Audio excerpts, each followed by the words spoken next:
एक गांव में अहमद नाम का एक गरीब किसान रहता था। वह दिन रात मेहनत करता, मगर फिर भी इतने पैसे न कमा पाता कि अपने बच्चों को अच्छी तालीम दे सके। एक दिन वह खेत में हल चला रहा था कि अचानक उसका हल किसी सख्त चीज से टकराया। जब उसने मिट्टी हटाई तो वहां एक छोटा सा लोहे का संदूक नजर आया।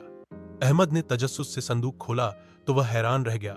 संदूक सोने के सिक्कों से भरा हुआ था। अहमद ने फौरन खुदा का शुक्र अदा किया, मगर फिर उसके दिल में ख्याल आया, यह खजाना शायद किसी और का हो। उसके दिल में यह ख्याल आया, यह खजाना शायद किसी और का हो। वो संदूक लेकर गांव के सरदार के पास गया और सारा वाकया बयान किया।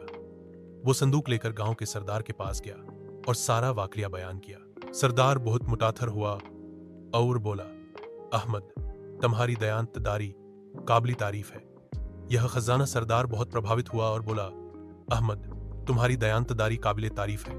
यह खजाना तुम्हारा ही इनाम है। अहमद ने इस खजाने से गांव में एक स्कूल बनवाया, अपने बच्चों को तालीम दिलवाई और बाकी पैसे मोहताजों की मदद के लिए खर्च किए। इसकी ईमानदारी और नेकी की वजह से पूरा गांव इसे इज्जत की निगाह से देखने लगा।